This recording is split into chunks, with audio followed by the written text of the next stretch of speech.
Hi, my name is Mary. Today FM plays the best music in Lambasa. Today FM rocks.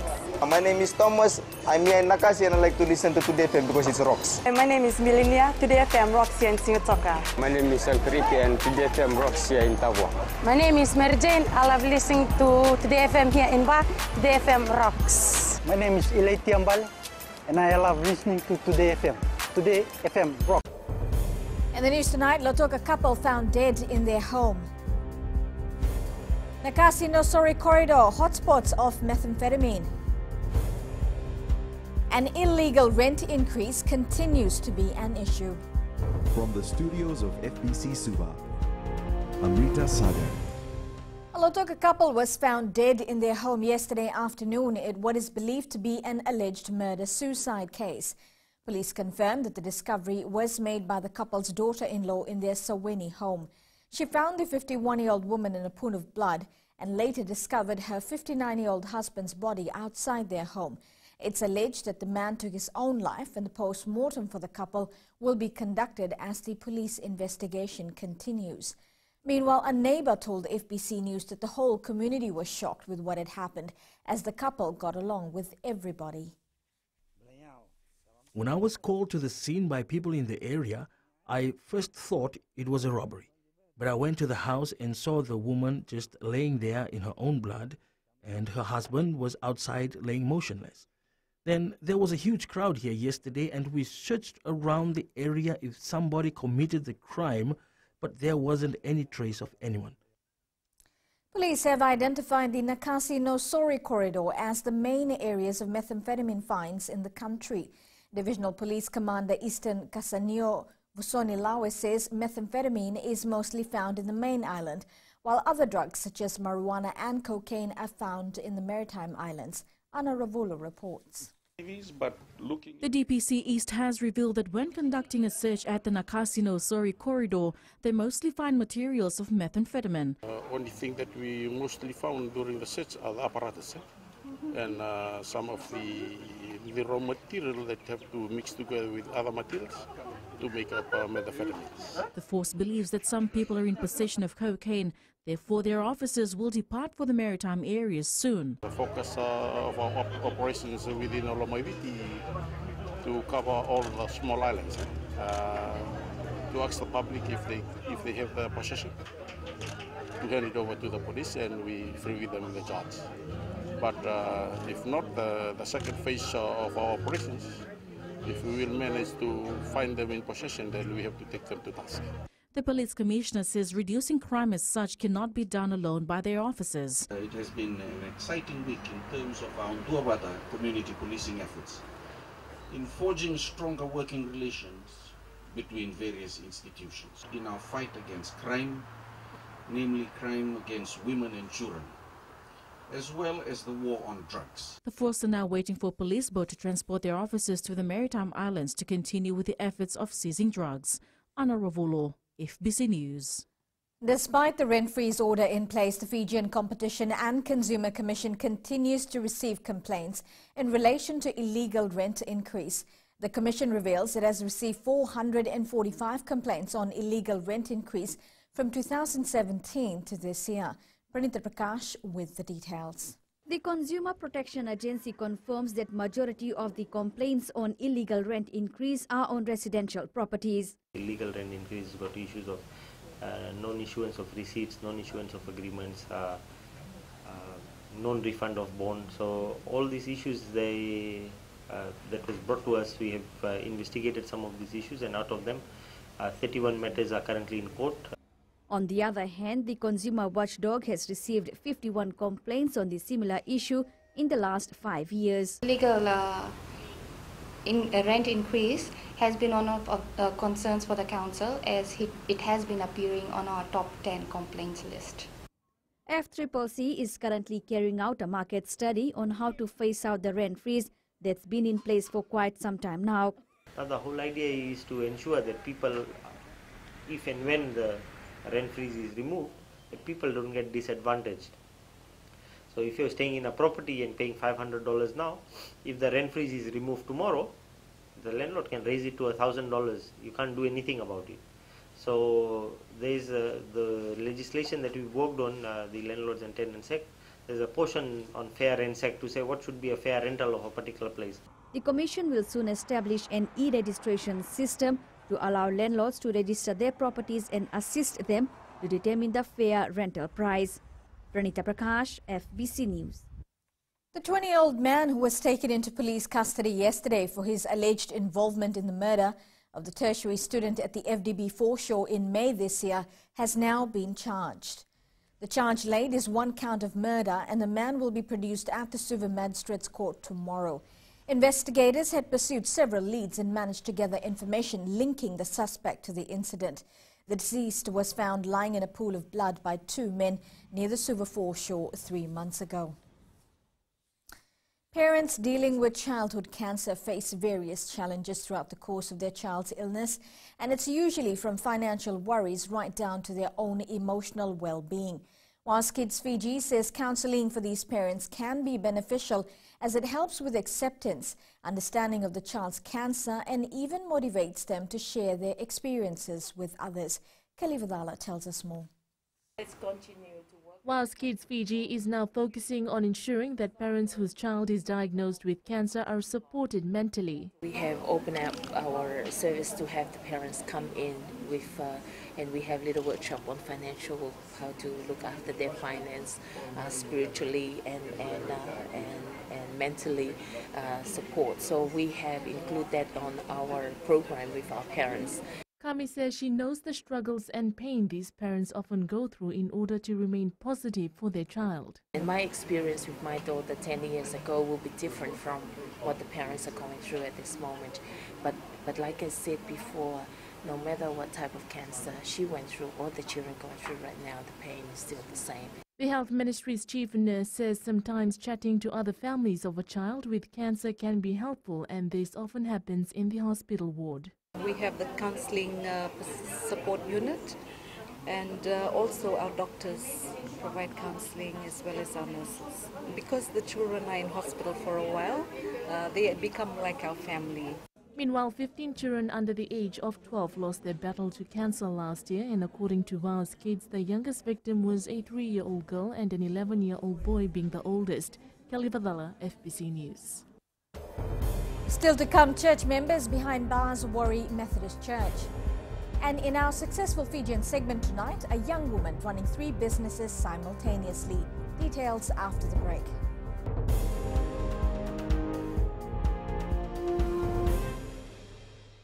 Bula, neva ngomal kay leloma, ngongay nakas ondo magrong ng Bula FM, nambang 2 ay nasere. Hoya ubasit sai lambasa, ya ondo talita na warong ng Bula FM, nambang 2 ay nasere. Gua do tumeli ako na tao no hinga toka, talita kina na warong ng Bula FM, nambang 2 ay nasere. Wana tunga ng Bula FM, nambang 2 ay nasere nawaluan. Na vengo fane na tao ngo singa toka, kita ondo talita ka ng Bula FM, nambang 2 ay nasere. Bula FM, nambang 2 ay nasere.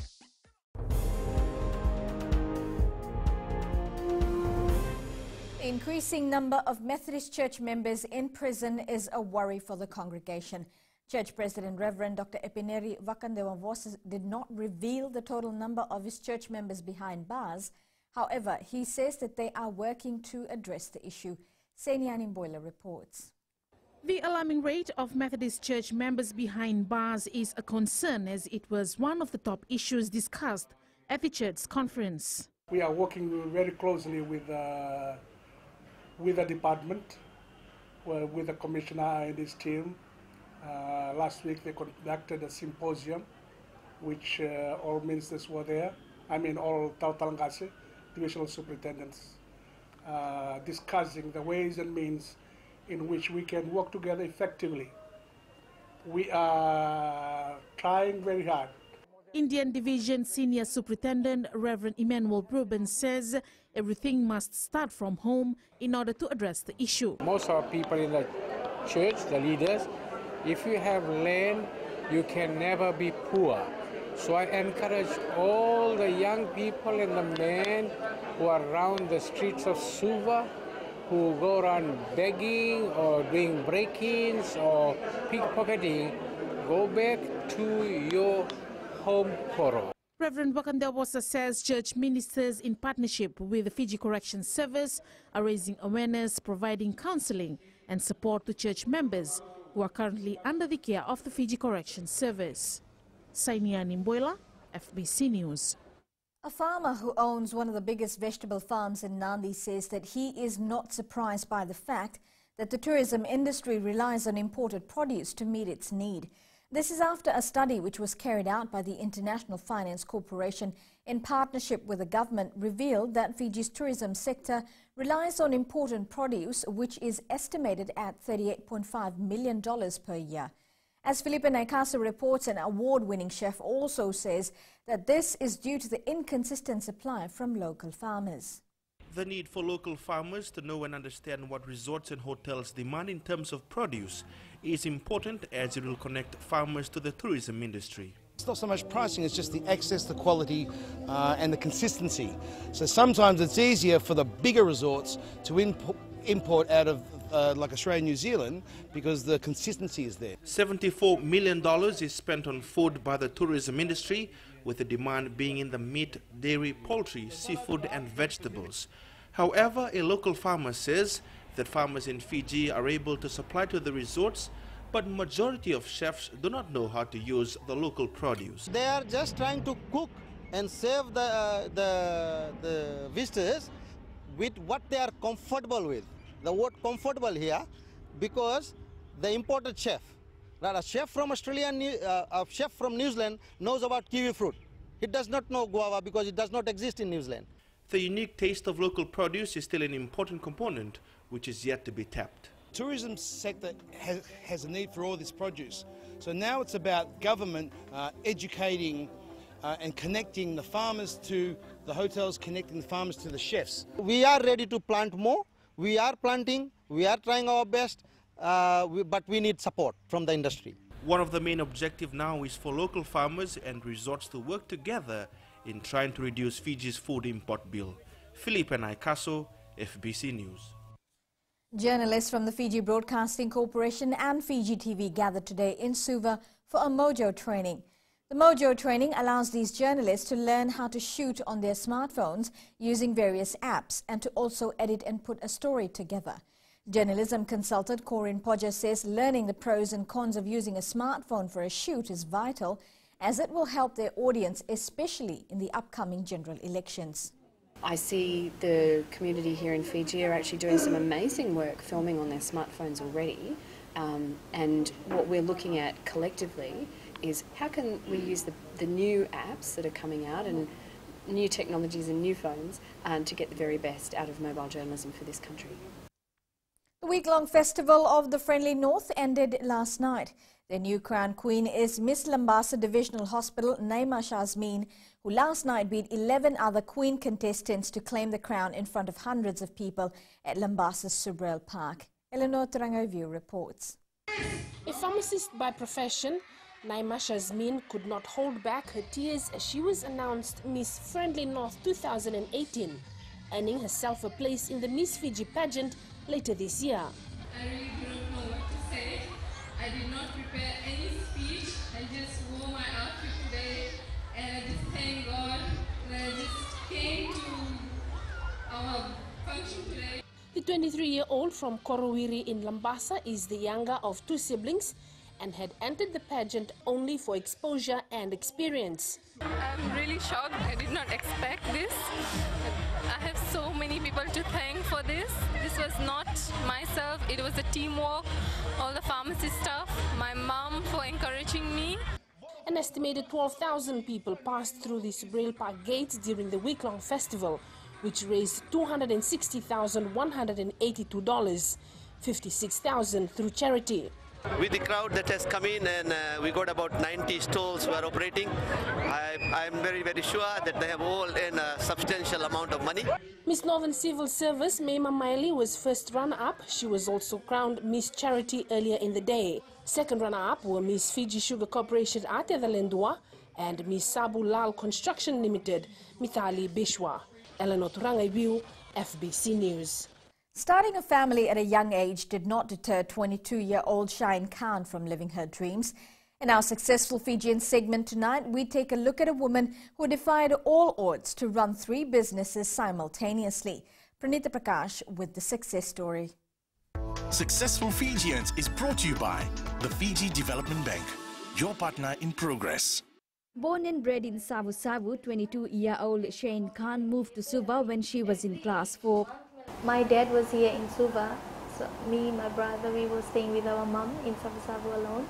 And then when dad got a good job here, then we came here. Everything was going well till my dad had a heart attack, so we really had a bad time. Mom was not working, so there were 5 of us with our grandmother. So me and my brother, we decided to quit schooling, but help to all thanks to our school. We were studying under the charities. Shane says she always wanted to be a nurse, but she had to forgo her dreams to fulfill her father's wishes. When I was 18 years old, I got married. So yeah, I had to get married, did my engagement and had to do my mathematics FSLC paper. So it was kind of hard for me. I had to wear that engagement ring and went to do my paper. Whereas my teacher came and she pointed at it and she was like, this was not your future. So I had no words for it. I had tears in my eyes, but what I thought in my mind was that's my dad's happiness. A year after her marriage, Shane gave birth to a baby girl and she started working as a cashier to support her husband. However, she had an interest in mehendi design, makeup and photography. Daytime I used to work and in the afternoon I had to attend events.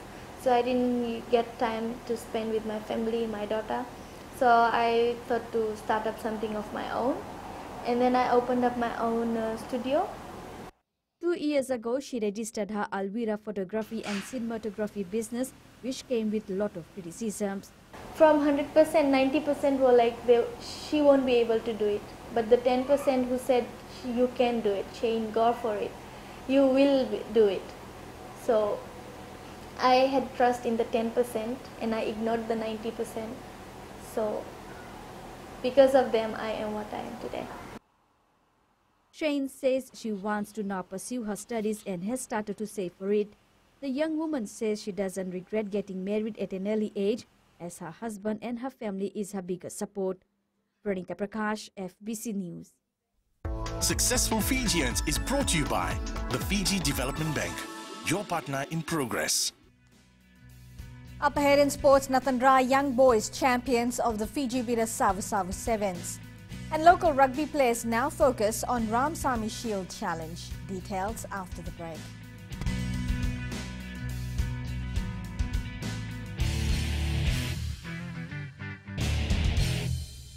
Lola, I am Eleanor. For the best classic hits, I only listen to Gold FM here in Singapore.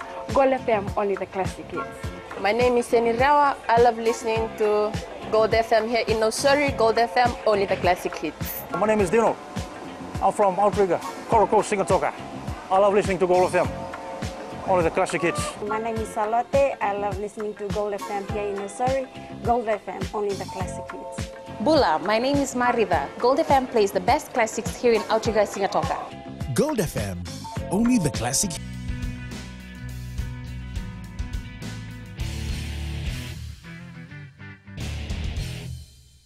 Natandra young boys are the new champions of the Fiji Bida Savu Savu Sevens after defeating Cross of Victory 10 points to 5 in the cup final yesterday. It has been a dream come true for the Natandra team, who has defeated many of the local Sevens giants to win the title. John Tambore reports. They drew the first blood in the game and worked on that momentum towards saying the victory. The game is with Cross of Victory. Yeah, it was a very tough final. But we managed to continue with our defense, with our good defense, big defense, and that's how we come out as winners this afternoon. Presence of Queensland winger Filippo Ndaungono boosted the team during the tournament. Filippo, yeah, he has played a very good game for the past 3 days. Also, he has bringing experience into our team, and his presence in our team today really boost the boys, especially in our performance this afternoon. Player of the tournament Solandrau Randia Nirova says both the teams were well prepared for the final. Yeah, we salute them. They're a very strong team. They're playing a great tournament back in Kilip. So we came here and be prepared. So we thank a lot for that. Meanwhile, Laudala won the bowl final while Somosomo Sharks were crowned the plate winners and St. Teresa is the FBC Under-20s champion. John Tabore, FBC Sports. With the completion of the Nasino Premier 15s competition yesterday, the attention now shifts to the RAMSami Shield Challenge. FMF Tadirua are the holders of both the RAMSami Shield and the Nasino Premier 15s trophy and plans to keep both titles. John Tambore once again. It's back to the drawing boards for FMF Tadirua as they prepare for their first Shield Challenge. Prepare, like I always say that after this final we'll reset again. So we go by one game at a time. There will be 7 teams challenging the Shield and Tadirua knows it will be a tough task to defend the title. All the 7 teams are all very strong teams, so I can't compare anything this year.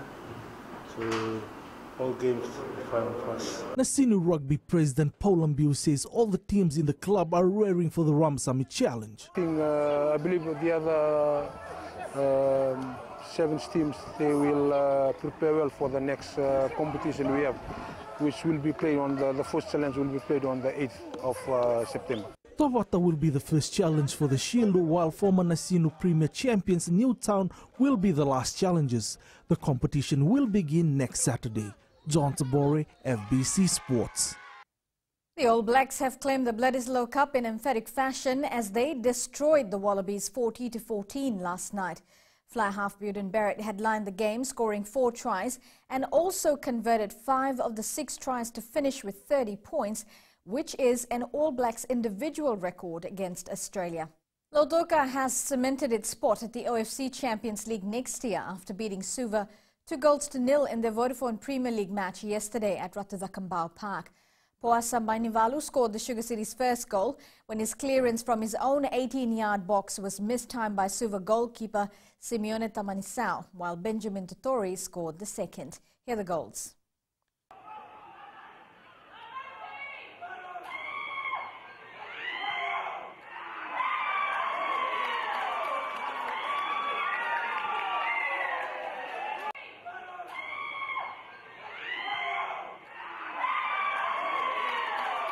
Meanwhile, Nandi defeated Tavua 1-0.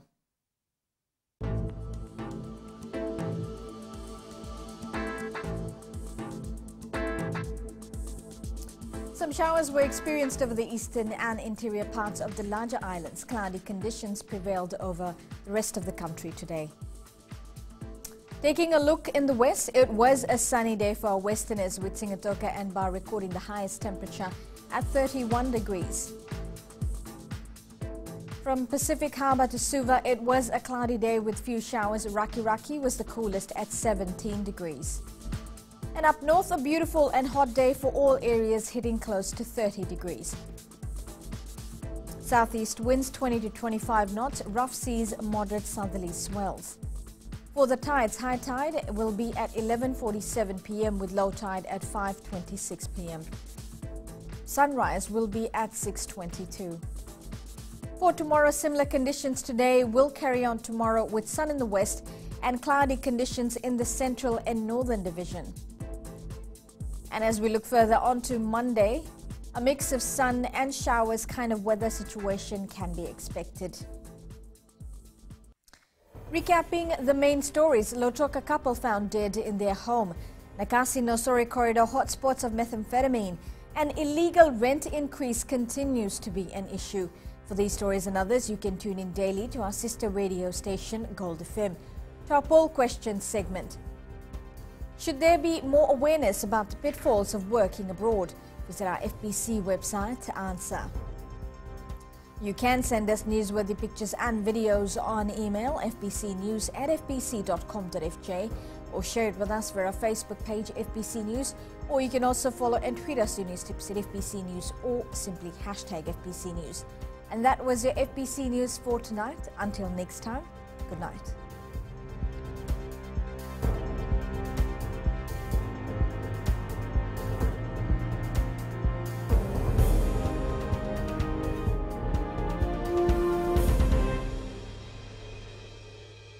Hi, I'm Jyotishma. I'm from Singatoka. I love listening to Mirchi FM. Mirchi FM is hot. Mirchi FM is #1. I'm Charlene Robert. Mirchi FM rocks in Lambasa. I'm Soname Nasori Jackson. Mirchi FM is hot. My name is Raymond Dutt. I'm in Baba Singh Alliance. Mirchi FM is hot in Lambasa. I'm Pritika from Jax Nasori. I love listening to Mirchi FM here in Nasori. Mirchi FM is hot. Mirchi FM, it's hot.